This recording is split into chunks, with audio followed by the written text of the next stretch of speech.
sorry. We'll celebrate another time. Something came up. My family texted as I waited alone at my promotion dinner. I paid the $1,780 bill, said nothing, and went home. 3 hours later, I saw their photos celebrating my brother's new car. I canceled the $2,300 rent transfer, froze their credit cards, and dropped a sealed envelope on their doorstep. It just said, "Open together." By morning, 78 missed calls. I was sitting alone at the restaurant, checking my phone every few minutes. The waiter had already been by twice, giving me those polite, slightly pitying smiles as I mumbled something about waiting for my family. It was supposed to be my promotion dinner, the first big celebration in my life since ever. They knew how important it was to me. I'd sent the invitation weeks in advance, making sure the date worked for everyone. Mom even promised she'd bake that ridiculous 3-layer cake I loved as a kid. "We're so proud of you, honey," she said. "It'll be a night to remember." An hour passed.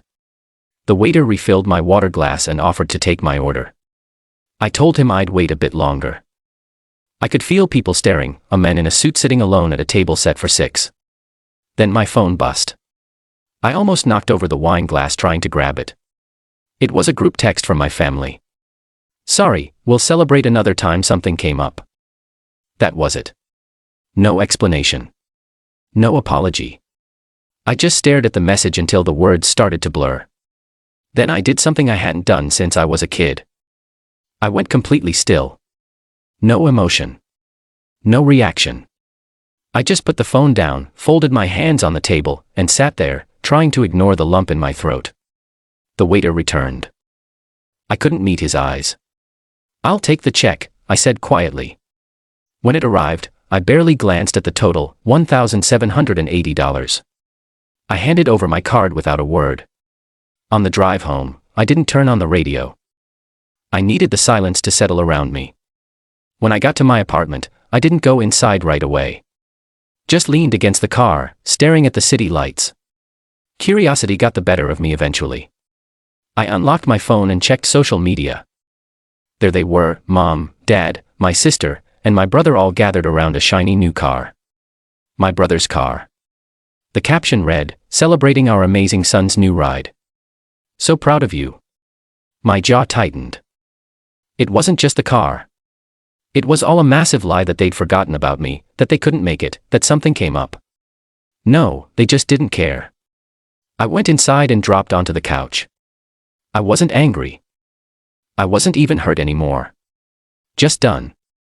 Without overthinking it, I opened my banking app and canceled the $2,300 rent transfer I'd set up for my parents' house.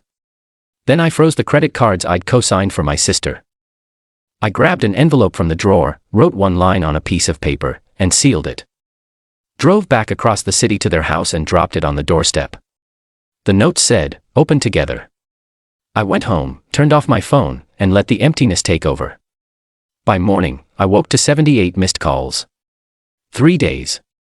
Nothing but dead silence. I thought they'd finally realized what they'd done. Maybe they were ashamed. Maybe they were rethinking everything. But that was just wishful thinking. On the 4th day, my phone rang at 7 a.m. at the bank.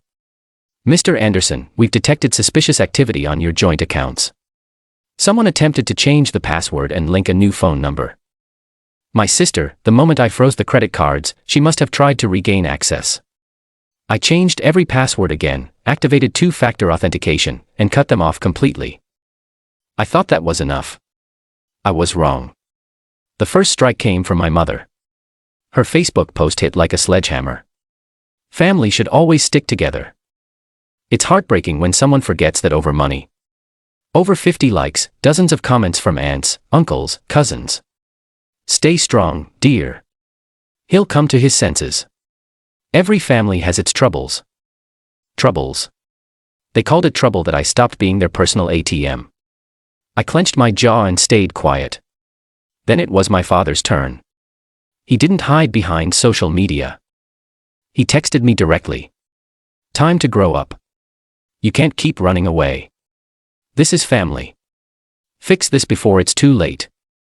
And then my sister. 3 texts in rapid succession. "Are you serious? This isn't funny anymore. Unlock the cards. Mom's crying. Dad's furious. You're acting like a lunatic. You've always been so selfish. Now everyone can see it. I didn't reply. I just sat in the dark, staring at my phone, my fingers trembling. But they weren't done. 30 minutes later, my boss called. His voice was careful, too careful. Hey, we got a call. Some woman claiming to be your mom said she's worried about you, that you're making dangerous decisions. Just wanted to check if everything's okay. I felt the ground shift beneath me. They weren't just trying to guilt me. They were trying to ruin me. I told my boss the truth in a few quick, clipped sentences. His tone softened immediately. I figured it was something like that. Don't worry. Your job is safe. I'll block any further calls from that number. I hung up, breathing hard. My own family was trying to paint me as unstable. But they weren't just desperate. They were getting dangerous. And I knew they wouldn't stop. I dug deeper. Logged into the shared family cloud storage I had set up years ago, the one they never bothered to change the password for. The evidence was all there. Screenshots of a family group chat without me laughing at me, calling me the family ATM. My sister's message. If he doesn't cave, we'll just tell everyone he stole from mom's account. They'll believe us over him. My dad's texts to relatives. He's just throwing a tantrum. He'll come crawling back like always. And my mom's direct message to my sister. Just keep saying he's unstable. Make them feel sorry for us. My own blood. They weren't just manipulating me. They were planning to destroy me. I saved everything. Every screenshot, every voice message, every cruel joke. And then I made my move. I created a new email account. Wrote a calm, factual message, attaching all the evidence. I sent it to every single relative who had liked my mother's Facebook post. Subject line, the truth about your perfect family. Within minutes, my phone buzzed nonstop. Texts, calls, notifications. My aunt, I had no idea. I'm so sorry. My cousin, I defended them. I feel sick. My father's best friend, this is disgusting. They lied to all of us. I thought it was over. I thought they'd finally realize I wasn't their pawn anymore. But then my father left a voicemail. His voice was ice cold, his words slow, deliberate. You think you're hurting us? You have no idea what you've started. I've got friends too. And you won't see what's coming. I replayed the message, letting it sink in. They wanted war. Fine. I could give them war. I logged into my bank account, canceled every shared account, changed passwords, activated security alerts. I froze my credit, reported their cards as compromised, and removed my name from the lease of their house, the house I've been paying for. But I didn't stop there. I wrote a short comp post on social media. I have supported my family emotionally and financially for years. In return, they have tried to manipulate and lie about me. For those who believe their side of the story, I have proof. I will not be silenced. I will not be used. Not anymore. Within minutes, the comments exploded. Supportive messages, shocked reactions, and a few people defending my family until I started dropping screenshots in the replies. Their own words. Their own betrayal. My mother called, sobbing. My sister texted, calling me a monster. My father's threats became louder, but now they were desperate. And I just watched it all burn. I thought it was over. I thought they would finally disappear. But the messages kept coming. Desperation turned to anger, then back to begging. My mother's endless pleas, my father's threats, my sister's attempts at guilt, all of them clawing at me through the screen. Until one morning, a single message slipped through. Please. Just one conversation. Just you and me. I need to see you. My first instinct was to ignore it, to block her like I had blocked the rest, but something stopped me. Maybe I needed to hear it from her. Maybe I needed to watch her lie to my face one last time. Where? I replied. Her answer came instantly. The park. By the old oak. Fine. If she wanted to talk, we'd talk. But this time, I wasn't coming as her son. I was coming for the truth. The park hadn't changed in years. The same cracked path, the same ancient oak tree with a twisted trunk that I used to climb as a kid. I parked a little farther down the road, letting the engine cool while I just stared at the tree through the windshield. Mom was already there, sitting on the old wooden bench beneath it. Her hands clasped in her lap, shoulders slumped. The perfect picture of a grieving mother. I almost turned the car around, almost let her drown in her own guilt. But I needed this. I needed to hear it from her mouth. I stepped out, walked down the path, leaves crunched under my shoes. I almost expected her to look up and smile like she used to call out my name and ask if I remembered the time I fell off that tree and she bandaged my knee. But the woman who looked up at me wasn't the mother I remembered. "Thank you for coming," she whispered, her voice already thick with tears. I didn't sit. I stood right in front of her, arms crossed. "You asked for this. Say what you need to say." Her tears came fast. Always the actress. "Honey, I know you're upset. I know things have gotten out of control, but this is tearing us apart. Your father is devastated. Your sister is." "Stop." My voice was cold, sharp. I watched the tears freeze in her eyes.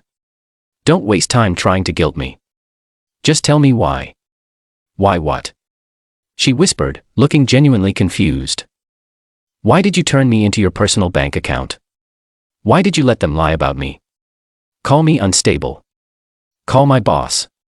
Tell the family I stole from you." Her face twisted, panic replacing the false sorrow. I never. I pulled out my phone, tapped the screen, and a voice came blaring out. My father's voice, slow and venomous. "You have no idea what you've started.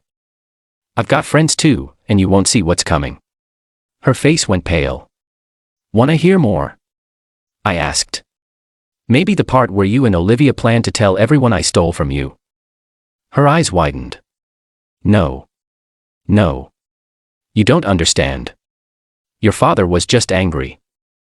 He didn't mean it. And Olivia, she's lost. Lost. I stepped closer, leaning over her. No. She's very clear about what she wants. My money, my reputation, my life. And you helped her. Her voice broke. I never wanted it to go this far. But it did, I snapped. It did because you let it. Because you were so busy protecting their lies, you forgot I wasn't just your bank. I was your son. Her tears returned. Please, you have to understand. We were scared. We thought you would. You would leave us, and I did leave you. I warned. Birds scattered from the tree branches above. I left because you used me. I left because every time I came back, you bled me dry. But now you're angry because I finally bled back. I saw something change in her eyes. The tears stopped. Her voice hardened. You think you're the victim here? You've always been so dramatic. Always needing to be the hero. Always making us feel guilty for everything. I laughed, a sharp, bitter sound. Guilty? You don't even know what that means. Do you know how much I've paid for you? The rent. The groceries. The credit cards Olivia maxed out because she knew I'd cover them. Do you even know how much you owe me? Money. She spat, her voice rising. Always about money with you. We're your family. Then where was my family when I sat alone at that restaurant? Where were you while you were celebrating my brother's new car with the money I gave you? Where was my family when you called my boss, trying to ruin my life? Her mouth opened, then closed. No answer. Just the mask slipping, the frustration turning to anger. You've always been so ungrateful, she hissed. We raised you. We gave you everything, and this is how you repay us. Everything. I stepped closer, holding my phone up to her face, swiping through screenshots. Here's everything. Your texts calling me dramatic. Olivia's message is planning to accuse me of stealing. Dad's voice, threatening me. That's your everything. Stop, she whispered, shaking her head. Please, stop. No. Not this time. I took a step back, staring at her, not as my mother, but as a stranger. I'm done. With you. With them. With pretending this is a family. Her face twisted in desperation. You can't do this. You can't just walk away. I already did. I turned, walking back down the path. Her voice followed me, shrill now, frantic. If you leave, don't come back. Do you hear me? Don't you dare come back. I didn't even look over my shoulder. I won't. My phone buzzed in my pocket as I reached the car. Messages flooding in from relatives. Some shocked, some trying to mediate, some calling me cruel. But I didn't care. I got into the car, slammed the door, and sat there, staring at the park. Then the phone rang, an unknown number. I almost ignored it, but then something told me to answer. Hey, it's me. A voice whispered, my brother. The golden child. The one they celebrated instead of me. I heard what happened. Can we talk? After I left my mother sobbing on that park bench, I knew one thing. My family would never change. They wouldn't understand. They wouldn't apologize. They would only find new ways to break me. But they underestimated one thing: I was done being broken. That night, I called Uncle Henry, the only family member I still trusted. He was my father's older brother, but my father never had any power over him. Henry was a well-known businessman, respected by some, feared by most. How long have you known they were using you? He asked after I told him everything, from the manipulation to the threats. Too late, I answered bitterly. I spent years thinking that if I was good enough, they would change. People don't change unless they have a reason, Henry said, his voice calm. Your mistake was giving them everything without making them fight for it. But that can be fixed. How much do they owe you? I listed the amount, the rent I paid for their house, the credit cards they drained without asking, the money I gave my sister over and over, and even the cost of that abandoned promotion dinner. Understood, Henry said, direct as always. Leave it to me. 3 days. Exactly 3 days later, I received a text. The money will be returned. But your father won't forget this humiliation. I didn't ask how Henry made them pay. I didn't care. I just watched as the money trickled back into my account, small amounts at first, then larger sums. I imagined my father seething as he was forced to pay me back, my mother crying and trying to justify everything, my sister blaming me for everything. But their emotions didn't matter anymore. For the first time in years, I thought only about myself. I made the next decision quickly. I was going to disappear from their lives, disappear so completely that they would never find me. I found a new job in another city. A high-paying, promising position. A company that valued my skills without asking questions about my past. They saw me as a professional, not someone's pawn. I rented a spacious, modern apartment in the city center with floor-to-ceiling windows overlooking the skyline. I bought new furniture, threw away everything old. No family photos, no gifts, nothing that reminded me of them. This was my life, my rules. But even in my new place, I couldn't completely escape their shadows. First, it was calls from unknown numbers. I blocked them. Then letters arrived at my old address. My mother begging for forgiveness, my father spewing anger, my sister trying to justify herself. I didn't read them. One day, my phone rang. It was Uncle Henry. Your father tried to find you. He offered me money for your address. You didn't tell him, did you? I asked, though I already knew the answer. I told him to forget about you. But they won't stop. And they didn't. My father tried calling my new job, pretending to be a concerned relative. I had already warned HR, so they shut him down. My mother created a new social media account, trying to message me from there, blocked. My sister reached out through Henry, begging him to give me her number. He forwarded me her message. Tell him I've changed. Tell him I'm sorry. Please give him my number. I replied to Henry with one word: ignore. Henry understood. He always did. Weeks turned into months. I settled into my new life. I woke up without dread. I went to work, returned to my quiet, sunlit apartment, and explored the city on weekends. I made new friends who didn't know my family, who saw me for who I was. And for the first time, that was enough. But even as I enjoyed my new life, there were nights when I sat by the window, staring at the city lights, feeling a strange emptiness. I wondered how I could have been so blind, how I spent years chasing their approval. Did I ever love them? Or did I just need them to love me? No. I realized I didn't miss them. I missed the idea of a family, one that never really existed. I thought I had escaped them, but in reality, I had escaped myself. The version of me who thought I had to earn love, who thought that if I gave enough, they would finally see me. But I was done being that person. One morning, I received another call from Henry. "They've given up," he said, his voice steady. "Your father knows he's lost. They won't be looking for you anymore." "Thank you, Henry," I whispered. "You did the right thing. Don't ever let them back in." I hung up and stared out at the city, the skyscrapers gleaming in the morning light, the streets below humming with life. I was no longer their ATM, no longer their victim. And the best part, they had no idea where I was. Only one person knew my secret. Only one person had my trust, and he never betrayed it. From time to time, Henry sent me short updates. "Your father wanted to say something. I didn't listen. Your sister tried to ask about you. I said I didn't know." And I always replied with the same 2 words. "Thank you." I was free. And for the first time in years, it didn't feel like running away.